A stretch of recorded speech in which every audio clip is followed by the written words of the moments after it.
কত সবাই? Yes, sir.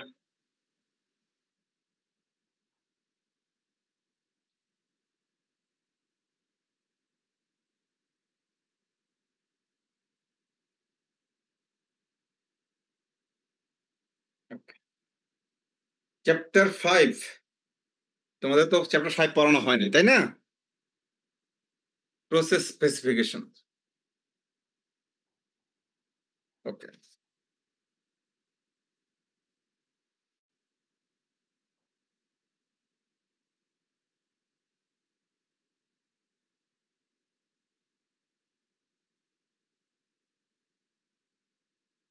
এই চ্যাপ্টারে আমরা সাধারণত যেটা করি যে যেহেতু আমরা লাস্ট ক্লাসে ডাটা ফ্লো ডায়াগ্রাম বা ডিএফডি আলোচনা করেছি এবং তোমাদের অ্যাসাইনমেন্ট দিয়েছি, অনেক উদাহরণও দেখানো হয়েছে। ওখানে আমরা একটা লজিক্যাল ডিজাইন করি। এইবার আমরা after that how to specify process, সেটা ডিটেল প্রসেসটা দেখবো আর কি, কিভাবে আগানো যায়। এখানে যে টপিকগুলো আলোচনা করি তার মধ্যে structured English, decision tree, decision table, এগুলি আমরা দেখব এবং এটার কিছুটা কম্পারিজনও বুঝতে পারবো। ওকে, লেটস গো। যেটা যা বলা হলো সেটা হচ্ছে যে ডিএফডি শেষ হয়ে গেলে, once DFD is obtained, the next step is to precisely specify the process. এবার ক্লিয়ারলি প্রিসাইজলি প্রসেসগুলা বলে দিতে হবে, স্পেসিফাই করতে হবে। তার জন্য যে সকল টুলগুলি আছে সেই টুলগুলো আমরা শুনতে থাকি। প্রথম যে টুল সেটার নাম হচ্ছে স্ট্রাকচার্ড ইংলিশ, সেকেন্ড হচ্ছে decision table, and third decision tree. Decision table are used when the process is logically complex. সাধারণত ডিসিশন টেবিলটা তখনই বেশি ব্যবহার করি যখন খুব কমপ্লেক্স হয়। কমপ্লেক্স সিচুয়েশনটা টেবিলে বোঝানো অনেকটা সহজ অনেক ক্ষেত্রে। In that case involving large number of conditions and alternate solutions. Decision trees are used when the conditions are to tested must follow a strict time sequence. ওকে, আমরা দুটো সবই দেখব। শুরু করি। ডাটা ডিকশনারি যদিও সরাসরি টপিকের না, হয়তো এর আগেও অনেক ডাটা বেজে পড়েছো। It's a structure repository of data elements in system. It stored the description of all DFD data elements, that is details and definition of data flow, data store. মানে ডিএফডি তে যে ডাটাগুলো আলোচনা হয় ওটার ইনফরমেশনটা রাখা আর কি। But it is not the discussion of this topic. Okay, আমাদের আলোচনা শুরু হবে ডিসিশন ট্রি থেকে। আমরা অত দ্রুতই শেষ করে ফেলতে পারবো if you concentrate attentively. Okay, computer সায়েন্সে আসলে বিভিন্ন ভাবে ট্রি আমরা শিখি। কম্পিউটার সায়েন্সের ট্রি কোনো নতুন কিছু না। A decision tree is a map of the possible outcomes of a series of related choices. যে আমরা ট্রিতে সাধারণত এমনকি আমরা ডাটা স্ট্রাকচারে যখন দেখেছি তখনও কিন্তু আমরা ওই লেফট রাইট করে করে একটা ডিসিশনে বা একটা ভ্যালু রিট্রিভ করার জন্য কাজ করেছি। এটা অনেকটা এরকমই। Decision tree is a map of the possible outcomes of a series of related choices. It allows an individual organization to weigh possible actions against one another based on their cost probability. এখানে অবশ্য আমরা কি করব, এই according to tree আমরা যে সাজাবো সেটা হচ্ছে বিভিন্ন অ্যাকশন ই করব, আইডেন্টিফাই করব তো, এবং সেখানে according to cost probability benefit এই আলোকে আর কি আমরা দেখব সেটা। এবং একটা ডিসিশন ট্রি লাইক বিফোর একটা নোড থেকে শুরু হয়, যেটা বলা হয় যে typically starts with a single node and that বিভিন্ন রকম ব্রাঞ্চ থাকে, হ্যাঁ, লেফট রাইট এরকম করতে করতে থাকে into possible outcomes. Each of those outcomes leads to additional nodes, হ্যাঁ, এরকম প্রত্যেকটা থেকে আবার নোড বের হইতে পারে, নোড বের হয় which branches of into other possibility. Finally it show like a tree, it gives it a tree action. দেখা যাক আমরা একটা ট্রি দেখি। এই তো দেখো,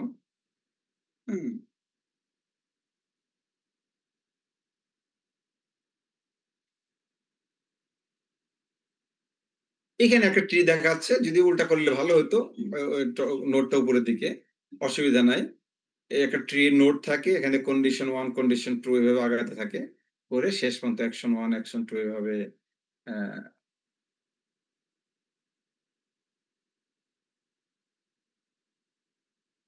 এভাবেই করতে পারে আরকি। এখানে ছোটখাটো একটা উদাহরণও দেওয়া আছে দেখো। কন্ডিশন ১ম এ নোড একটা, সেখানে কন্ডিশন 1 দেওয়া আছে। ইয়েস হলে এইদিকে, নো হলে এইদিকে।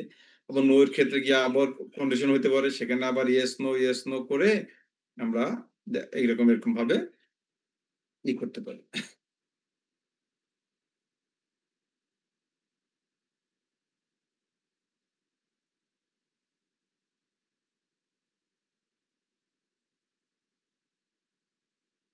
এই হলো ডিসিশন ট্রি।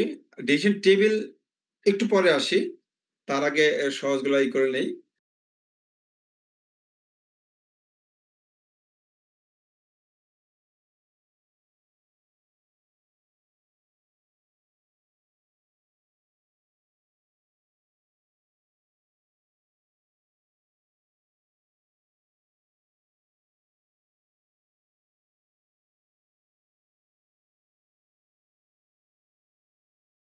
যে সুডো কোড গুলো দেখো, ইফ, দেন ওগুলো প্যাসকেল এর মতো বা বেসিক এর মতো আরকি।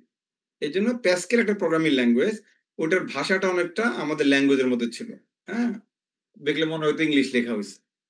আমরা আমরাই লাস্ট ব্যাচ সম্ভবত প্যাসকেল পেয়েছি আরকি বইটা। It does not have strict syntax. C এর মতো সিনট্যাক্স না সুডো কোডে। প্যাসকেল যদিও সিনট্যাক্স, কিন্তু সুডো আমরা যে স্ট্রাকচার ইংলিশ লিখবো সেটা সিনট্যাক্স না। আমরা একটা ছোট্ট একটা উদাহরণ দেখাবো। এই দেখো। এটা যে কেউ বুঝতে পারবে। এটা প্রোগ্রামিং ল্যাঙ্গুয়েজ না হইলেও মানুষ বুঝতে পারবে, ও আচ্ছা ঘটনা এটা ঘটছে। কাস্টমার যদি এরকম হয়, এই ঘটবে, এই ঘটবে, এই ঘটবে। হ্যাঁ? দেখো তো, এটা বুঝতে কি প্রোগ্রামিং ল্যাঙ্গুয়েজ লাগবে? তেমন? বলো। না স্যার, না স্যার। লাগবে না। তুমি তো প্রোগ্রামার, তুমি তো দেখে বুঝেই ফেলছো। কিন্তু যে প্রোগ্রামার না, সেও কিন্তু মোটামুটি বুঝতে পারবে। এই যে স্ট্রাকচার ইংলিশ, যেটা আমরা সুডো কোড বলি আরকি। ডাটা স্ট্রাকচারে সুডো কোড বা লজিক, হ্যাঁ?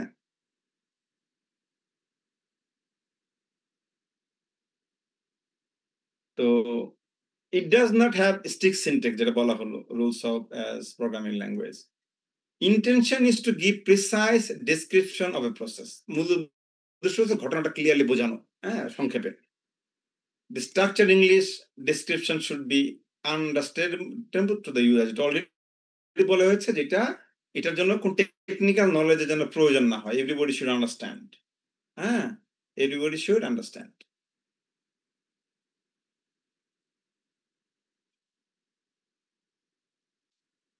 ঠিক আছে না? Very simple thing. এখানে একটা যে এক্সাম্পলটা দিলাম, কোন একটা সিচুয়েশন এরকম ভাবে দিলে ইউ ক্যান আন্ডারস্ট্যান্ড। ওকে। এইখানে ধরো একটা এক্সাম্পল আছে। যে এক্সাম্পল দিয়ে আমরা ৩ টার করব। Let's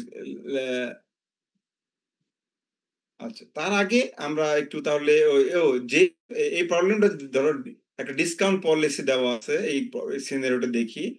discount policy has following conditions for the customers. সেটা কি?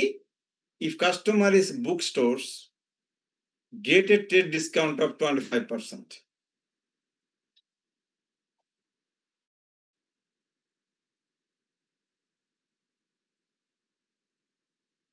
If order for 6 or more, মানে ৬ টা বা তার বেশি হলে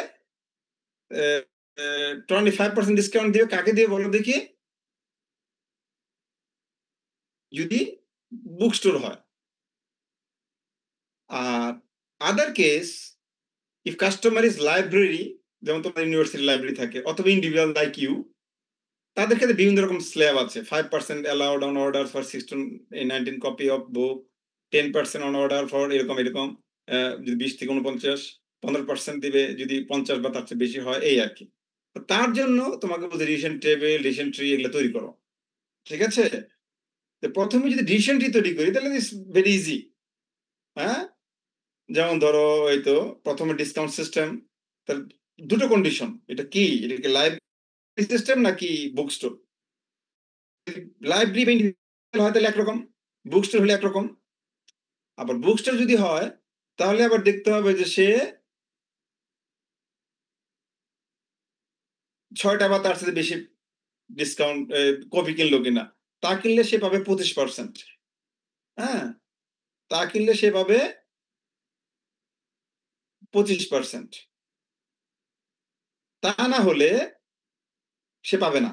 ওই কন্ডিশনও দিতে পারত যে if if a book customer is bookstore get 25% discount যদি otherwise no discount, তাহলে এখানে আরেকটা লাইন দেখাইতাম যে no discount।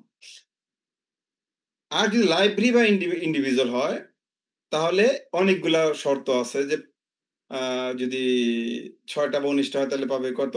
৫%, ২০ টা বা ৪৯ পর্যন্ত পাবে 10%, ৫০ বা তার চেয়ে বেশি হলে পাবে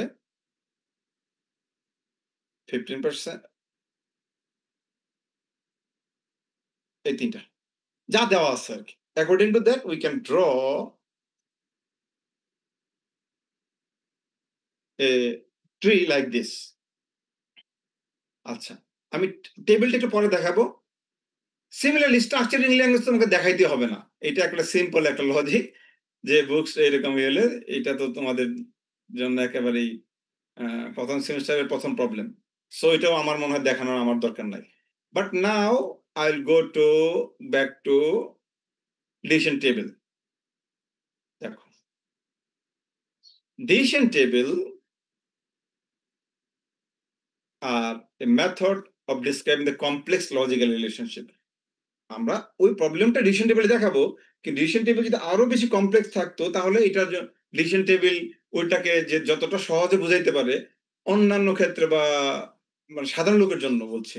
সেটা স্ট্রাকচার ইংলিশ বা ডিসিশন মানে ট্রি সেটা তো সুন্দরভাবে দেখাইতে পারে না।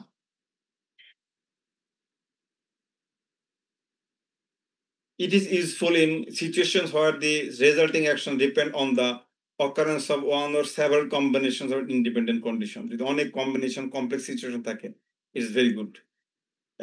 টেবিল যেহেতু it's a matrix containing row or column for defining a problem and the actions.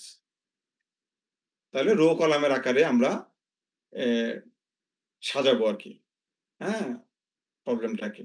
তো ফার্দার বলার আগে আমি একটা টেবিলটা দেখে আসি। এই হচ্ছে আমার ডিসিশন টেবিলের হ্যাঁ? স্ট্রাকচার নোটেশন দেখো। এটা মনে রাখলে হবে। কন্ডিশন স্টারটা কোন দিক কোথায় বলো দেখি? লেফট আপার, ঠিক না? কি বলো? দেখে বোঝা যাচ্ছে না?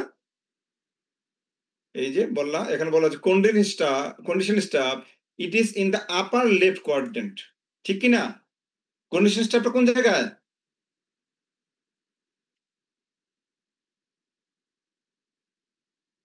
আপার লেফট। অ্যাকশন স্টারটা কোন দিকে?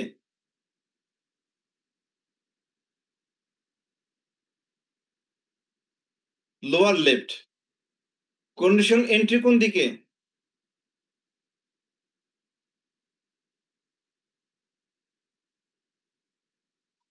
আপার রাইট।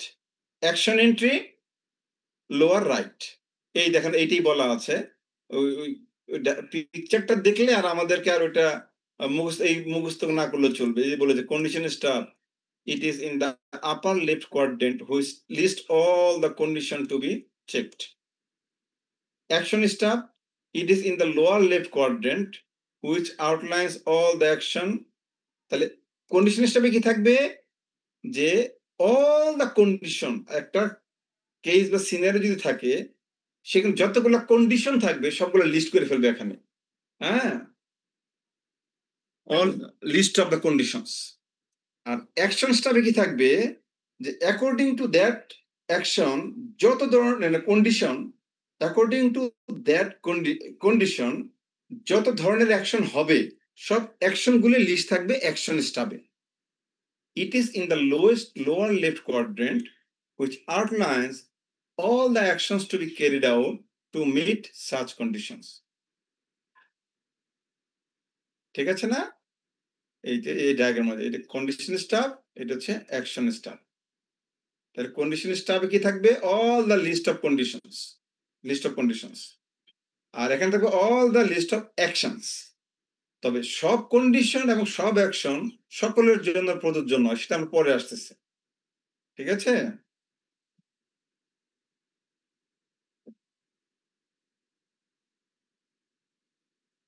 থার্ড হচ্ছে condition entry. It is the in the upper right quadrant which provides answers two questions asked in condition staff quadrant. তাহলে কন্ডিশন স্টাফ কোয়াড্রেন্টে যতগুলি কোয়েশ্চেন করা হয়েছে তার অ্যান্সারগুলি ওখানে হবে। সম্ভাব্য অ্যান্সার যতগুলি আছে সেগুলো ওখানে থাকবে। আর অ্যাকশন হচ্ছে it is in the right lower right quadrant which indicates the appropriate actions resulting from the answers. ওই কোশ্চেন থেকে যে অ্যান্সার থেকে যে অ্যাপ্রোপ্রিয়েট কন্ডিশন কার জন্য কি প্রযোজ্য সেইটা অ্যাকশন। ও অ্যাকর্ডিং টু কন্ডিশন সে কি অ্যাকশন পাবে সেইটা। আমরা একটা এক্সাম্পল দিব। তাহলে এই যে আমরা বললাম এখানে condition stuff, list of condition, এখানে action stuff, list of action. এখানে থাকবে অ্যাকচুয়াল কন্ডিশন এন্ট্রি যে কে কি কন্ডিশন মিট করলো। সেই অ্যাকর্ডিং টু দ্যাট তার অ্যাকশনটা হবে এখানে। ঠিক আছে? কারণ একজন লোক যেমন সকল কন্ডিশন মিট করতে পারবে না, এই এইটা হচ্ছে কন্ডিশন এন্ট্রির কাজ। কারণ আমি সব কন্ডিশন মিট করব না। আমি কোন কন্ডিশন এন্ট্রি করলাম ওইটার মতো আমার এন্ট্রি হবে। সিমিলারলি সে সবগুলো অ্যাকশনও করবে না। টিচার যা করবে সেটা তার স্টুডেন্ট করবে না। বা অ্যাসিস্ট্যান্টরা যা করবে সেটা অন্য সেমিস্টার স্টুডেন্টরা তা করবে না। স্টাফ করবে তাই স্টুডেন্ট করবে না। একই রকম স্টুডেন্ট যা করবে তাই স্টাফ করবে না। তো এই ৪ টা জিনিস আমরা ইউজ করব।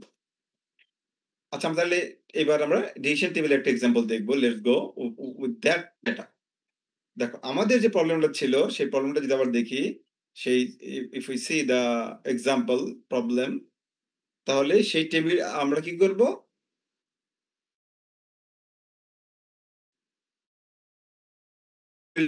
টেবিলটা এইটা একটা কন্ডিশন, বড় আকারের কন্ডিশনে দেখো কন্ডিশন স্টাবে কি আছে? হুম, এখানে এখানে লিখবা কন্ডিশন এন্ট্রি, অ্যাকশন এন্ট্রি। যেখানে যেভাবে আছে দেখো, এই যে কন্ডিশন এন্ট্রি, অ্যাকশন এন্ট্রি, এই আলোকে লিখবা। এখানে হয়তো এন্ট্রি, এখানে লাগবে অ্যাকশন এন্ট্রি। আচ্ছা, তাহলে আমি কন্ডিশন গুলো দেখি তো সব।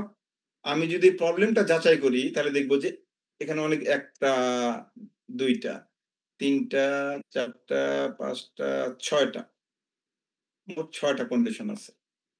এখন সেখানে এক হলো customer is a book store. এটা একটা মেইন কন্ডিশন। এগুলো customer is a library or এটা আরেকটা মেইন কন্ডিশন। এরপরে যাবো ওর ভেতরের কন্ডিশনে।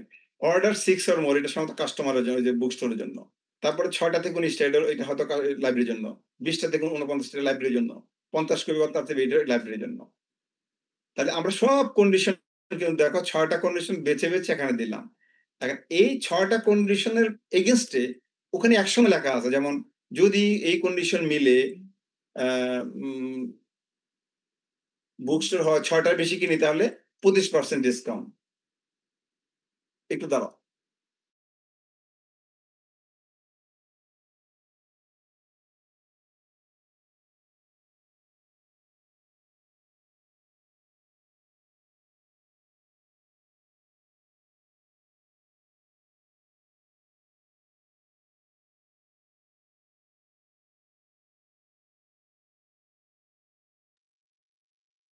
দেখো ৬ টা প্রত্যেকটা কন্ডিশনের ক্ষেত্রে কিন্তু আবার অ্যাকশন ও আছে। যেমন এখানে ১ম টা অ্যাকশন হচ্ছে 25% ডিসকাউন্ট। এখানে আবার এই 5% এইটাই আবার এখানে লিখতে হবে। দেখো অ্যাকশন কতগুলি? অ্যাকশন হচ্ছে এখানে মোট ৪ টা। হ্যাঁ? ২৫% ডিসকাউন্ট, ৫%, ১০%, ১৫%। এটা ছোট প্রবলেম, ছোট আকারে বোঝানো হচ্ছে, মানে এক্সাম্পল দেখানো হচ্ছে। তার সবগুলো অ্যাকশন আমি লিস্ট করে ফেললাম। এখানে কিন্তু আর কিছু না।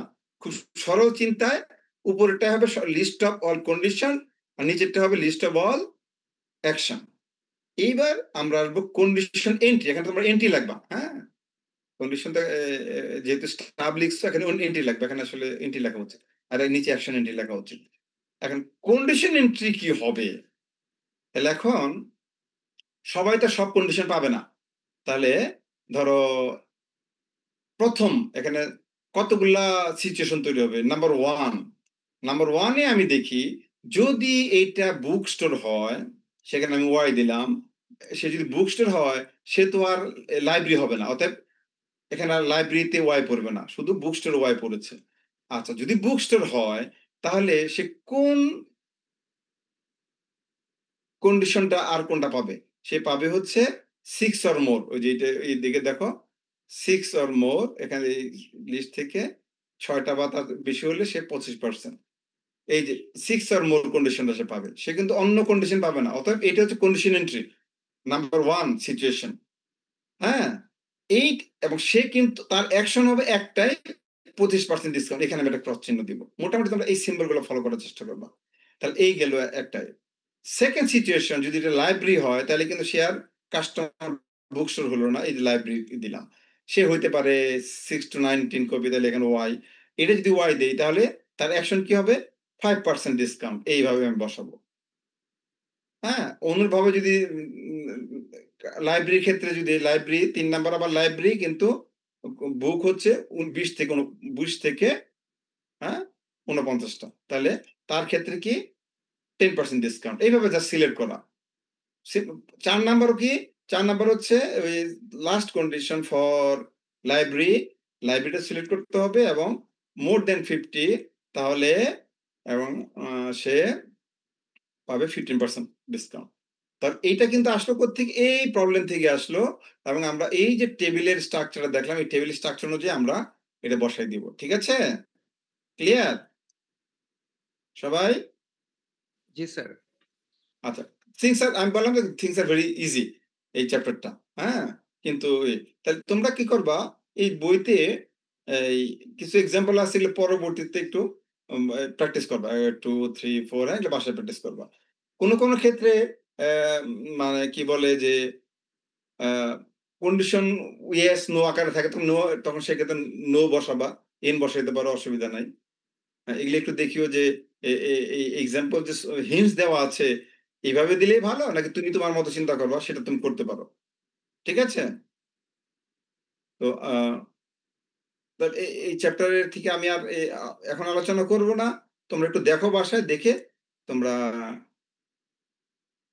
কি বলে নেক্সট ক্লাসে আমাকে 14 তারিখে ক্লাস হবে ইনশাআল্লাহ, ওইদিন আমরা আবার একটু ডিসকাস করব। আমরা আজকে চ্যাপ্টার 6 এর একটা ছোট অংশ আলোচনা করব, পুরোটা করব না। বাকি আলোচনাটা ইনশাআল্লাহ 14 তারিখ করব। যেদিন খুলবে। হ্যাঁ? বা এরপরে ক্লাসও কি আমাদের সেম আছে নাকি? অনলাইনেই হবে? মানে 14 তারিখের 14 তারিখের আগে আগে কোনো ক্লাস আছে আমাদের? না স্যার। আচ্ছা, আমাকে জানাবে আরকি। তোমরা একটু খোঁজ খবর রাখিও এবং আমাকে মেসেজ দিয়ে জানাবা। তাহলে আমরা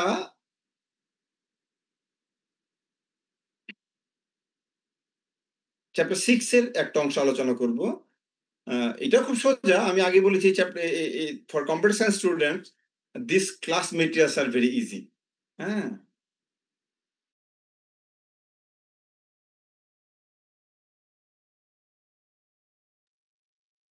ওকে। আজকের চ্যাপ্টারটা হচ্ছে ফিজিবিলিটি অ্যানালাইসিস। যদিও আমরা ফিজিবিলিটি না, আগে কিছু হয়তো কথা বলেছি। Let's go. তাহলে আমরা তো প্রজেক্ট ইমপ্লিমেন্ট করতে চাই। তো সেক্ষেত্রে দেখা যাচ্ছে যে আ আমাদেরকে অনেক কিছু চিন্তা-ভাবনার কনসিডারেশন মধ্যে রাখতে হয়। We need to formulate the goals. আসলে আমরা সামটাইমস গোল ঠিক করতে হয়। যে আমরা একটা কাজ বিভিন্নভাবে করতে পারি। কোন ক্ষেত্রে অনেক বেশি খরচ হয়, অনেক বেশি এফোর্ট। আবার ও যদি সেরকম এবিলিটি না থাকে, তাহলে হয়তো একটু কমের মধ্যে এটা করতে পারি। তো এইজন্য ফিজিবিলিটির সাথে অনেক কিছু যুক্ত আছে। তো আমরা যেগুলি আলোচনা করব, যে তার মধ্যে হচ্ছে how to formulate the goals to be made by information system.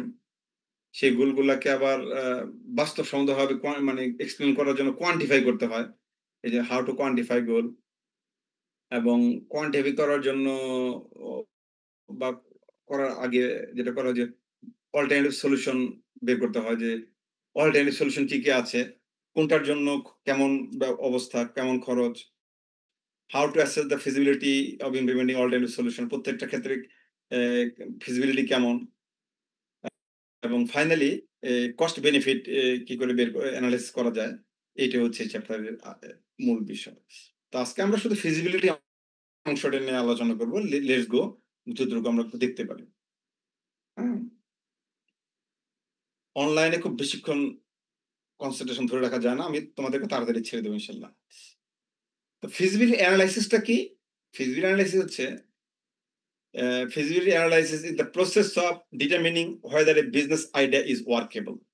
ওই যে বললাম যে এটা যে চিন্তা ভাবনা আমি করছি, যে আইডিয়াটা আমার মাথায় আসছে, এটা কি আসলে বাস্তবসম্মত কিনা, ওয়ার্কেবল কিনা, বাংলা আরো সহজ ভাষায় আমরা বলি ফিজিবল কিনা, হ্যাঁ? এটার মানে ইমপ্লিমেন্ট যোগ্য কিনা, এই হলো বিষয়টা। সেটা অনেক আলোকে হইতে পারে। ইন টার্মস অফ মানি হইতে পারে, যেটা বলা হয় economic feasibility, in terms of technology, operations, management, অনেক কিছু হতে পারে। So it is the preliminary evaluation of a business idea. অর্থাৎ ইমপ্লিমেন্টেশন করার আগে তোমার মোটামুটি একটা ধারণা এনালাইসিস করতে হবে। কারণ অনেক সময় বড়, বড় প্রজেক্ট তুমি যদি এনালাইজ না করে করো, তাহলে দেখা যাবে যে ওটা অনেক লস হয়ে যায়। ওটা বাস্তবে ইমপ্লিমেন্টেশন ভালো হয় না। হ্যাঁ? It is the preliminary evaluation of a business idea conducted for the purpose of determining whether the idea is worth pursuing. যে আদৌ এইটা ইমপ্লিমেন্ট যোগ্য হবে কিনা বা আমরা পার্সু করব কিনা। হ্যাঁ? এই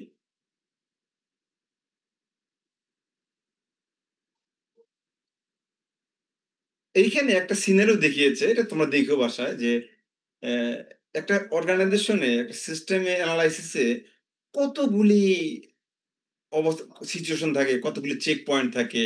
এখানে অনেকগুলো চেক পয়েন্ট দেখা যাচ্ছে, যেমন problem analysis, system system improvement, হ্যাঁ, কত কাজ, রিকোয়ারমেন্ট এনালাইসিস, কত কন্ডিশন চেক, কত অবস্থা দেখো, এখানে প্রিলিমিনারি ইনভেস্টিগেশন, এদিকে দেখো আবার বিজনেস কি স্টেজ, অপারেশনাল সাপোর্ট, এত পয়েন্ট যেখানে আছে, হ্যাঁ? তো সেটা তো আসলে এনালাইজ করতে হবে আসলে কোথায় যে কি সমস্যা হতে পারে বা কি, এগুলি তোমাকে অ্যা সবগুলি মানে বিষয়গুলো দেখতে হবে আরকি। ওকে, লেটস গো। তাহলে আমরা আগে বলেছিলাম যে ফিজিবিলিটি কত ধরনের হতে পারে। আমাদের সাধারণ দৃষ্টিতে শুধু মনে হয় যে আর্থিক ফিজিবিলিটি। না, আরো অনেক কিছুগুলি আছে। অ্যা এ এখানে যেমন ইকোনমিক ফিজিবিলিটি পরে আলোচনা করেছে। আচ্ছা, ১ম এ আমরা ইকোনমিক ফিজিবিলিটি আলোচনা করি। ইকোনমিক ফিজিবিলিটি হচ্ছে is a measure of the cost effectiveness, যে আমি যে খরচ করলাম সেই অনুযায়ী কি লাভ পেলাম, কি রিটার্ন পেলাম। হ্যাঁ? এটা কি অপচয় হচ্ছে নাকি ক্ষতিকর হচ্ছে, এই বিষয়টা। লাভজনক হচ্ছে নাকি, অর্থাৎ এই measure of the cost effectiveness of A project or solution. আমরা এক্ষেত্রে কিছু এক্সাম্পল দেখব যে কস্ট এফেক্টিভনেস ব্যাপারটা কিভাবে করা হয়। হ্যাঁ, তাহলে ১ম কথা হচ্ছে যে আমরা যে ইনভেস্টমেন্টটা করব, সেইটা আসলে আমার লাভজনক হবে কিনা বা ক্ষতিকর হবে কিনা, এটা আমাকে মোটামুটি একটু বুঝতে হবে। ওকে। এরপর আলোচনা করি অপারেশন ফিজিবিলিটি, যে আমরা একটা ক মানে অ খরচ করে একটা জিনিস করলাম। কিন্তু এটা কি অ্যা আমার যে কাজের জন্য করেছি সেই কাজটা হচ্ছে কিনা? যে operational, a measure of how well a solution meets a system requirement, অর্থাৎ সিস্টেম রিকোয়ারমেন্ট এর যা প্রয়োজন সেই অপারেশন গুলা করছে কিনা। তাই না? শুধু কাজ করলে তো হলো না। আমার প্রয়োজনটা মিট করতে হবে। ওকে, আরেকটা মজার বিষয় হচ্ছে যে কোন জায়গায় কালচারাল বা রাষ্ট্রীয় বিষয় বা পলিটিক্যাল বা ধর্মীয় বিষয়গুলো ইম্পোর্টেন্ট। তো সবকিছু সব জায়গায় সব দেশে ইমপ্লিমেন্ট করতে পারবা না।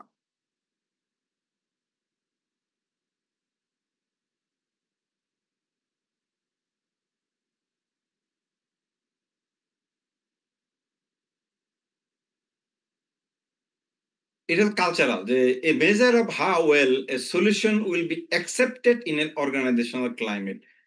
কোন মানে কোন বিষয় আছে যে ওই সোসাইটি বা ওই ধর্মের লোক এটা পছন্দ করে না। তাহলে ওইখানে গিয়ে ওই জাতীয় কাজ করে লাভ নাই। প্রজেক্ট নিয়ে লাভ নাই। হ্যাঁ? চায়না এক ধরনের কালচার, আমেরিকা এক ধরনের কালচার, আরব এক ধরনের কালচার।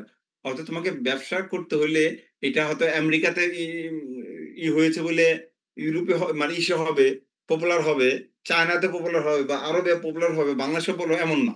হয়তো তোমাকে এই বিষয়গুলো দেখতে হবে।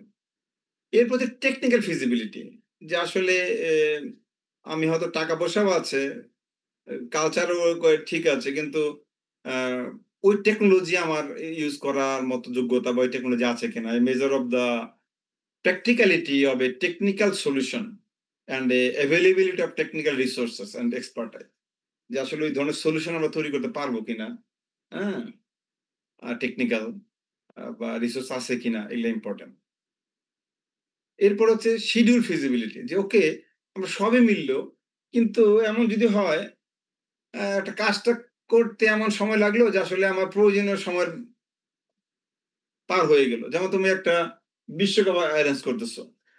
সেটা ২ বছর পরে। কিন্তু কাজ করতে যদি ওটা ইমপ্লিমেন্ট করতে ৪ বছর লাগে, তাহলে বিশ্বকাপই তো শেষ হয়ে যাবে। তখন তো কাজটা হবে না।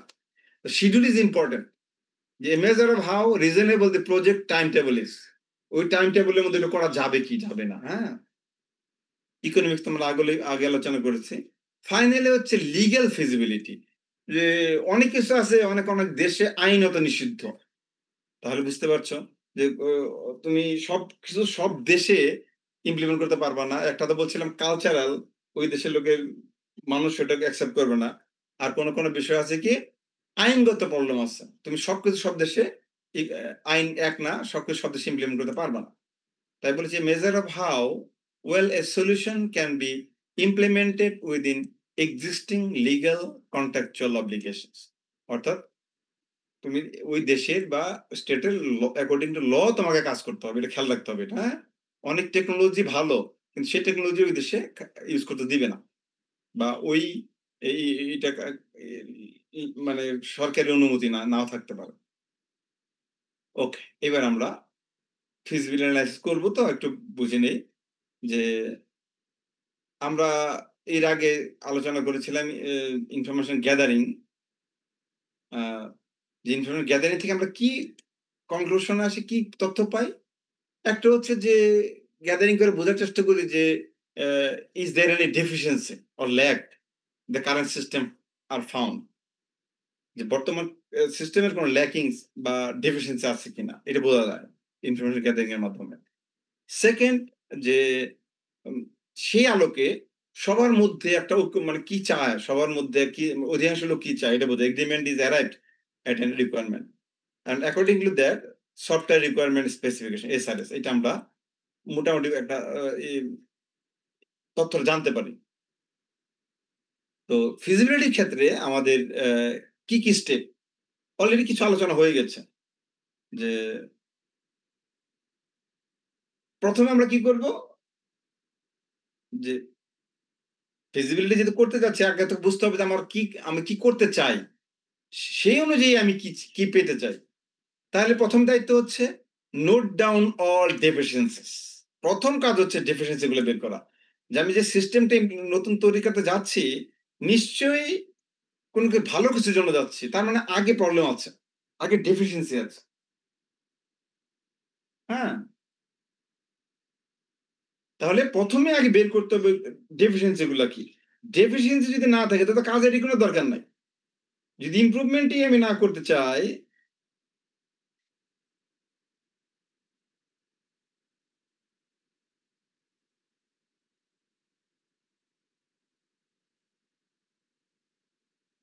আমরা যদি ইমপ্রুভমেন্টই না করতে পারি, তাহলে তার সিস্টেম এনালাইসিস বা ইমপ্লিমেন্ট করে লাভ নাই। এজন্য আগে বের করতে হবে all deficiencies in the current system found while preparing SRS requirement document. ওই ডেফিসিয়েন্সি গুলো বের করার পরে আমাকে বুঝতে হবে যে তাহলে ওই দূর করার জন্য কিছু গোল সেট করতে হবে। তাই বলে set goals to remove deficiency. ঠিক আছে? গোল সেট করলাম। আমি এইটা চাই সেটা চাই, হ্যাঁ? আচ্ছা। এখন ১ম তো গোলস করলা। এখন ওই গোলের জন্য তোমাকে হিসাব করতে হবে যে আসলে এই গোলটা ম্যাথমেটিক্যালি বা আমি পাইতে হলে আসলে কি পাইতে হবে বা কেমন অ্যাকর্ডিং টু দ্যাট এটাকে বলে ক্যালকুলেট গোলস। হিসাব করো। শুধু মুখে বললে হবে না। According to that find alternative solution to meet goals. ওই গোলগুলা অ্যাচিভ করতে হলে কি সলিউশন আছে অল্টারনেটিভ? একটা না অনেকগুলি সলিউশন থাকতে পারে। কোন একটা কাজের সলিউশন কি একটা হয়? একাধিক থাকবে। কারণ একাধিক সলিউশন থেকে আমি আমার বেস্ট সলিউশনটা বেছে নিব আরকি। Evaluate feasibility of alternative solutions. প্রত্যেকটা অল্টারনেটিভ সলিউশনের ফিজিবিলিটি আমরা বের করব যে ম্যাথমেটিক্যাল ক্যালকুলেশন বলি বা সলিউশন বলি। হ্যাঁ? Taking into account constraints on resources. কিন্তু আমাদের মাথায় রাখতে হবে শুধুমাত্র অ্যা একটা সলিউশন বের করলে হবে না।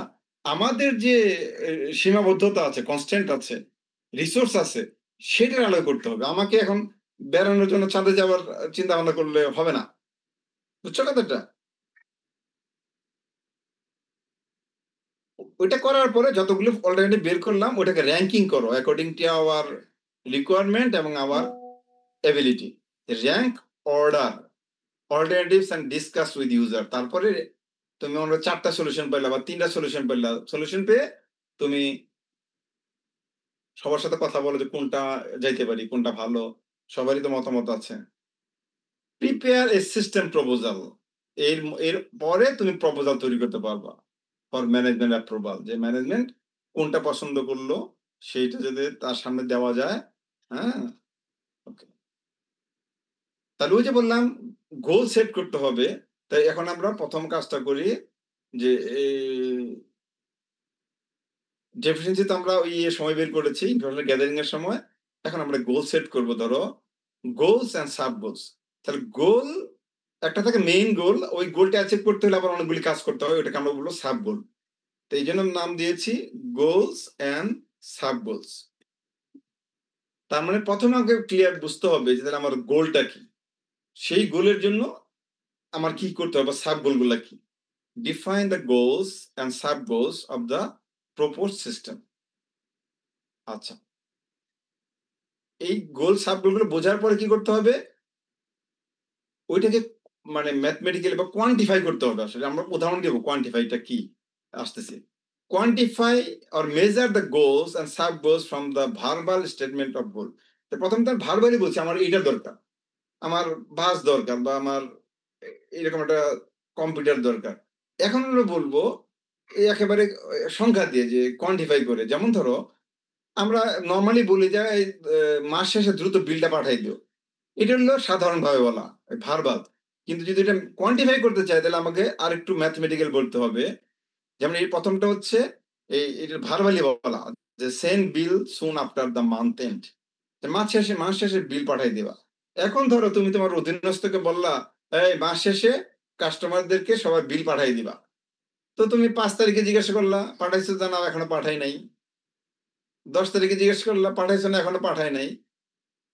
কারণ তাকে তো বলো নাই এক্সাক্টলি কয় পাঠাইতে হবে। তুমি শুধু বলছো যে বিল পাঠাইতে হবে। তাকে তুমি দৌড় দিতে পারছো না। সে বলে, "স্যার পাঠাবো। আপনি তো বলছেন মাস শেষে।" এখন তো সেইভাবেই আছে। হ্যাঁ? তার মানে সবকিছু তোমাকে ক্লিয়ারলি মেনশন করতে হবে। সংখ্যা দিয়ে বুঝাইতে হবে, কোয়ান্টিফাই করতে হবে। এখন যদি কোনো ধরো কখনো কোনো চাকরির বিজ্ঞপ্তিতে বলে ভালো ছাত্রছাত্রীরা এপ্লাই করতে পারবে। তাইলে এটা কি ঠিক হবে? বলো দেখি?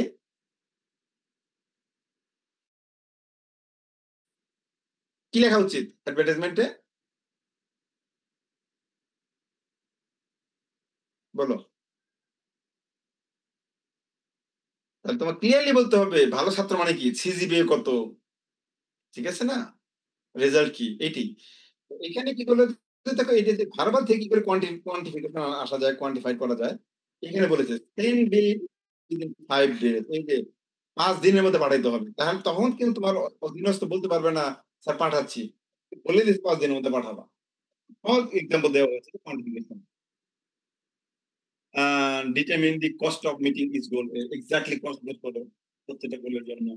ফাইন্ড কস্ট বেনিফিট ইস কোয়ান্টিফাইড। ঠিক আছে? আচ্ছা, গাইডলাইনস ফর সার্চিং গোলস। এবার আমরা এই যে বললাম যে গোলস যে বের করবো এটা না মানে কি আলোকে বের করব? তো তোমাদের সুবিধার জন্য কিছু পয়েন্ট দিয়ে দিচ্ছি আমরা। এই পয়েন্টের আলোকে বের করলে হবে। এখানে ৩ টা গাইডলাইন দেওয়া আছে। দেখেন যে মানে পয়েন্ট দেওয়া আছে। আইডেন্টিফাই দি ডেফিসিয়েন্সি যে অ্যা গোল মানেই তো ডেফিসিয়েন্সি দূর করা। ওই যে এখানে বলছিলাম যে all deficiency set goals to remove deficiency. তাহলে আমরা আ ওই ডেফিসিয়েন্সি দূর করার জন্য কিভাবে করব? এখানে ৩ টা আইডিয়া দিয়েছে। এটাকে আমরা ফলো করব। একটা হচ্ছে missing uh identify missing functions by pinpointing. ১ম এ বের করব যে মিসিং ফাংশন কি আছে? কি করা যায় না? সেকেন্ড হচ্ছে করা যায় কিন্তু নট গুড আনস্যাটিসফ্যাক্টরি পারফরম্যান্স। আরেকটা হচ্ছে ভালোই করা যায় বাট কস্ট ইস এক্সেসিভ। এই ৩ টা মূল বিষয় হচ্ছে আমাদের গোল। যা দূর করব আমরা এর মাধ্যমে এই ডেফিসিয়েন্সি গুলো দূর করলে আমাদের ওটাই হচ্ছে আমাদের গোল। বুঝতে পারছো কথার মেইন গোল আরকি। এই ৩ টা ডেফিসিয়েন্সি দূর করা হচ্ছে আমাদের গোলের অংশ। হ্যাঁ? It goes to remove this deficiency এটা বলছিলাম proper competitive advantage. Let's go. ১ম আমরা দেখব মিসিং ফাংশন। আচ্ছা আসতেছে সেটা। আগেই বলেছি যে এই গোলটা যে ক্যারেক্টারাইজ আমরা আলোচনা করব, বের করব, it must be quantified vague ভাবে বললে হবে না। এই ভালো করব, খারাপ করব না। quantify করতে হবে। reachable with the constant যে তোমার যে সামর্থ্য আছে তার মধ্যে reachable হইতে হবে। এবং ওইটাকে গোলগুলাকে সাব গোলে ভাগ করতে হবে এবং সকলের জন্য সেটা প্রযোজ্য বা এগ্রিগেট হতে হবে। ওকে। Now let's go. ১ম এ আমরা দেখব একটা এক্সাম্পল দেখতেছি। ওই যে আলোচনা করলাম, সেই আলোকে এই জিনিসগুলো ব্যাখ্যা করব। ধরে নাও তোমার একটা হলে থাকো, সেই হলে হয়তো ২-৩০০ ছেলে-মেয়ে আছে। ছেলে বা মেয়ে আছে। এখন আ থাকো হোস্টেলে। তাহলে মনে করো যে এখানে তো নিজে পড়িয়ে দিয়েছে সব। কিন্তু এখানে মিসিং ফাংশন তারা আইডেন্টিফাই করেছে ধরে নাও। অ্যাকর্ডিং কোন একটা ডিসকাশন করতে। ১ম মিসিং ফাংশনটা কি? Source government not forecast. এত স্টুডেন্ট ৩-৪০০ স্টুডেন্ট কে কি হয়? এই মানে এখানে হোস্টেল ম্যানেজ করে। কিন্তু দেখা যাচ্ছে যে উম স্কুল রিকোয়ারমেন্ট কি আছে সেটা আ প্রকাশ করা যাচ্ছে না। কারণ এটা তো ইনফরমেশন সিস্টেম নাই ধরো। তাহলে কোনটা শেষ হয়ে গেল, কোন ভেতর দিক থেকে কি লবণ শেষ হইলো না তেল শেষ হয়ে গেল খেয়াল করে না। আলু শেষ হয়ে গেল। রান্না করতে গেছে দেখা যায় আলু নাই। রান্না করতে গেছে দেখা যায় মাছ কম পড়ে গেছে। এই যে বিষয়গুলো। আরেকটা প্রবলেম হয় এসব ক্ষেত্রে ইনফরমেশন সিস্টেম না থাকলে পারচেজ নট কম্বাইন্ড। দেখা গেল রান্না করতে গেছে এই মুহূর্তে এটা করতে যাবে এমন নাই। তাহলে দেখা যাচ্ছে তখনই আবার বাজার যেতে হচ্ছে। আবার খরচ। বাংলাদেশে তো আশেপাশে অনেক কিছু পাওয়া যায়। কিন্তু অনেক জায়গায় কিন্তু আছে যে কেনাকাটা করতে গেলে কিন্তু সেই একদিনের ব্যাপার। বিদেশে এরকম আছে। মানে বড় দেশ তোমার কেনাকাটা করতে হলে ৪০ কিলোমিটার দূরে যেতে হয়। মাইল দূরে যেতে হয়। এমনকি যারা পাহাড়ি অঞ্চলে থাকে তাদের তো এই কেনাকাটা করতে হলে হাইটে যাইতে হবে মানে সকালে যায় বিকেলে আসে। ব্যাপারটা যে এরকম। তাহলে যদি পারচেজ যদি কম্বাইনলি না করো, প্রতিবারে যদি টুকটাক জিনিস কিনতে হলে বারবার যেতে হয় তাইলে কিন্তু এটা বিরাট বিপদ। হ্যাঁ?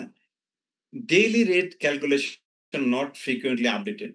ডেইলি রেট ক্যালকুলেশনটা ঠিকমতো আপডেটেড করা হয় না। হ্যাঁ? যে কারণ এত তথ্য তো রাখা যায় না। অ্যা কি আজকে কি কিনবো, কাকে কিনবো সেটা রেটটা করা যায় না। এবং ফাইনালি যেটা হয় না যে খাওয়া-দাওয়া হচ্ছে কিন্তু ব্যালেন্স ফুড, হ্যাঁ? ব্যালেন্স ফুড হয়তোবা তুমি হচ্ছে না। এ পাঙ্গাস খাচ্ছ তো প্রতিদিন পাঙ্গাসই খাচ্ছ। পাঙ্গাসও পুষ্টিকর কিন্তু শুধু পাঙ্গাস খেলে তো হবে না। বা তেলাপিয়া খাচ্ছ, তেলাপিয়াই খাচ্ছ, রুই খাচ্ছ, শুধু রুইই খাচ্ছ। না। তোমাকে ফুড নিউট্রিশন টা বুঝেও খাওয়া উচিত। তাই ইনফরমেশন সিস্টেম থাকলে এটা ভালো। প্রত্যেক ফুডের সম্বন্ধে তো যদি তথ্যগুলি থাকে তাহলে তো সে খুব সহজে বলতে পারবে যে এই সপ্তাহে কি খেতে আগামী সপ্তাহে তোমার কি খাওয়া উচিত? এরকম আরকি।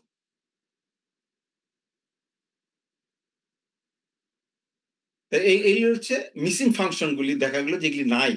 এগুলি করা যাচ্ছে না। হ্যাঁ? বর্তমান সিস্টেমে। এ যদিও হয়তো তোমাদেরও করা নাই এগুলি, হ্যাঁ। 2nd পয়েন্ট হচ্ছে আনস্যাটিসফ্যাক্টরি পারফরম্যান্স। যে কিছু কাজ আছে কিন্তু পারফরম্যান্স ভালো না। যেমন billing not accurate and rapid. কারণ একেকজন এক সময় খায়, খাওয়ার সময় হয়তোবা লিখে কে খেলো না। হ্যাঁ? তো এগুলো তো মিস হইতে পারে। বলাও বলল হয়তো মনে নাই, লিখলো না, রেকর্ড করলো না। তাহলে বিলটা একুরেট নাও হইতে পারে। অতএব আমি আর ডিটেইলস হয়তো বলব না। তোমরা নিজেই বুঝতে পারছো। ওই যে বলা হচ্ছে স্টুডেন্টস বিল নট রেকর্ডেড ঠিকমতো রেকর্ডই করা হয় না।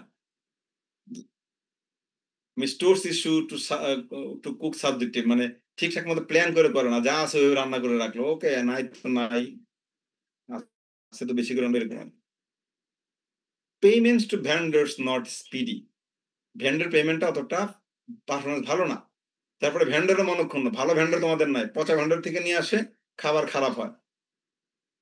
এবং প্ল্যান ঠিক মতো না থাকার কারণে large variations in meals, mess bills, mess bill, যে দেখা গেল যে না বুঝে খাওয়ানো হয়েছে, মাস শেষে অনেক বিল চলে আসছে, ওইটা তো স্টুডেন্ট দিতে পারবে না।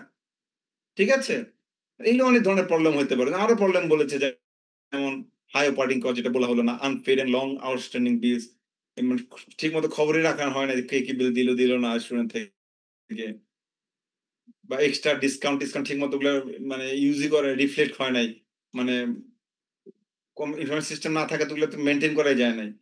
Frequent small purchases at cost, এবার বারবার যাওয়াতে অনেক কস্ট বেড়ে গেছে। হ্যাঁ, এবং high transport cost due to not considering store requirement. এই যে বিষয়গুলা আমরা নেক্সট ক্লাসে এটা মনে করে দিও, আমরা এরপরে এই গোল ফর্মুলেট করব according to this deficiency. Next ক্লাসে আমরা এটা করব।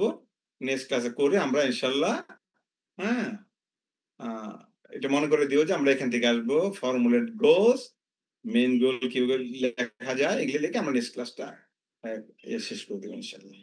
ঠিক আছে, okay, thank you good boys and girls for your cooperation.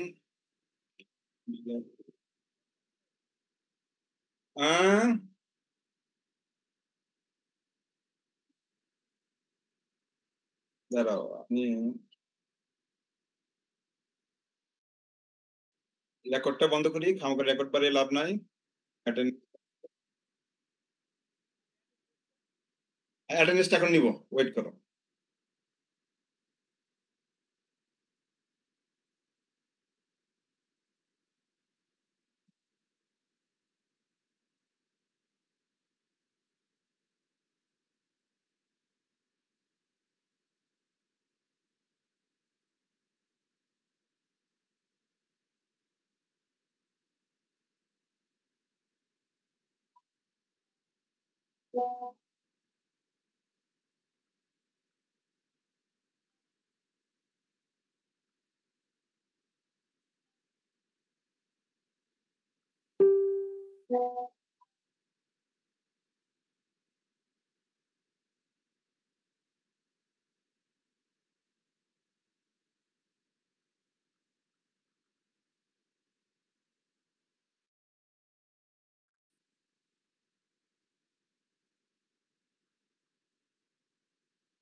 আমি এখনই এটা নিব, তুমি নিজেরাই দেখতে পারবা তোমাদের অ্যাটেন্ডেন্স শেয়ার করে দিয়েছি, লেটস গো।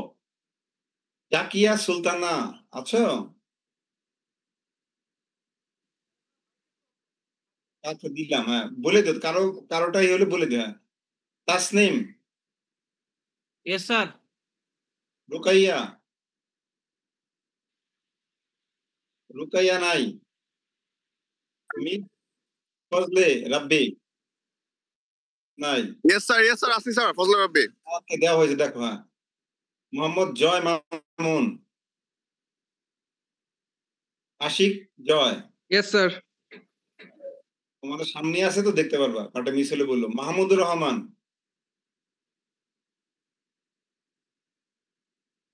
নাই। Sudipta, Raisul Islam, Sabbirul, Mohammad আসির Intisar, Yes, sir. শামসুন নাহার,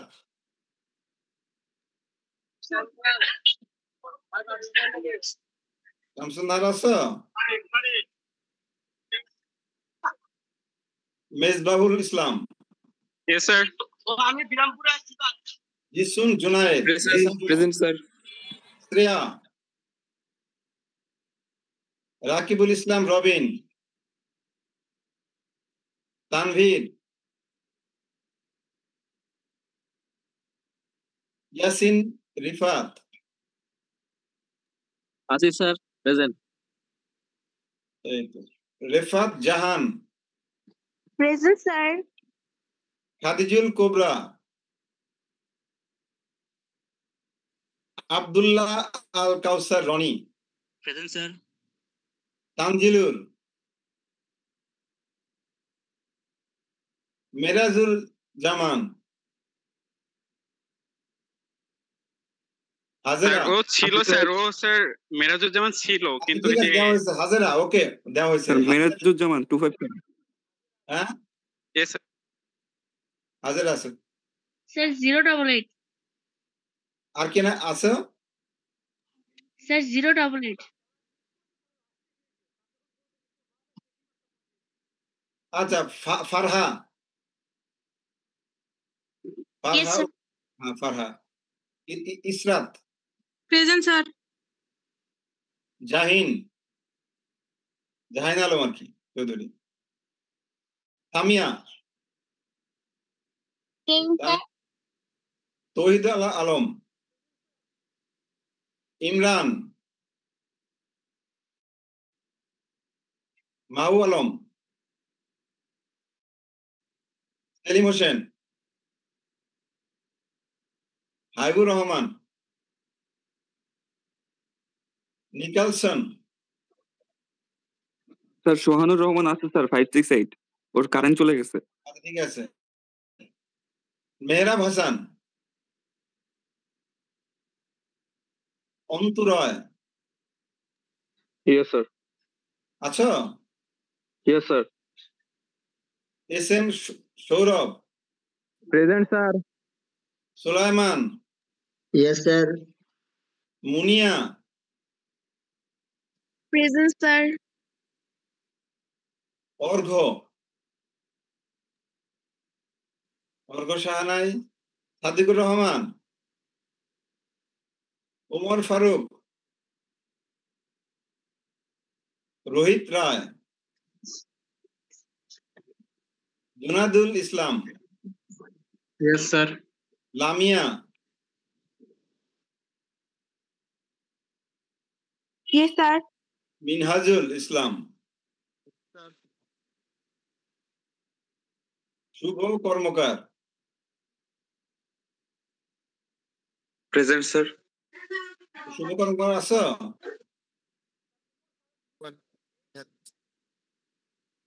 দিলাম ওমর ফারুক মিঠুন। শুভ কর্মকার আছো তাই না? জি স্যার আছি স্যার। মহসিন মোর্শেদ মাহির,